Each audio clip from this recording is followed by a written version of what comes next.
If you hear something you like and you feel like clapping, you can just snap your fingers like that. That's how we do it in spoken word. If a white man turned and called me nigger, my blood would boil in righteous anger, for the evil of discrimination is clearly established when a white man tries to treat me like rubbish.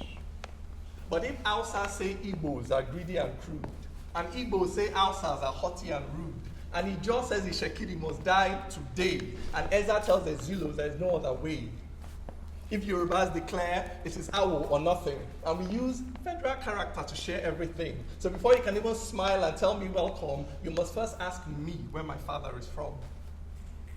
If those who were settlers but now indigents say those who are settlers can't become indigents, when the Constitution says we're all citizens, local governments keep issuing certificates of origin. If my brother passed JAM but can't go to uni because he's thief and he's not Kanuri, and Unimate has a quota for his catchment area, so he must go back to Benway or wait one more year. If it's okay to say it's not okay to marry someone just because they are Kalabari and that every tribe should have its own side, are we not done practicing apathy?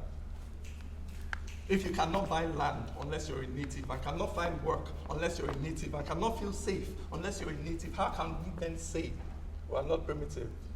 Yet, you go to London and get your passport, then settle wherever, however you want. You stand there and fight for equality, but come back and start to use ethnicity. I don't get the logic of thinking is different. To be tribalistic and then to be racist. If you're happy to judge him, just hearing his name, whatever you call it, my friend, is the same.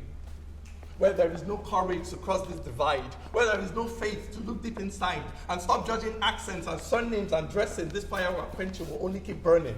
Which nation can stand dividing its people? How can one build on foundation so brittle? If we cannot see ourselves in each other, this journey ends here. We're going no further. For when God made man, he gave him no facial marks. He did not make Bagi, Okun, or Angas. As sure as a black man is just like a white man, no culture is older than being human. This is the truth until we accept it. Our nation will stumble on its broken feet. The same things that bind us, the same things that drive us apart can bind us. For the wall and the bridge are both in the heart.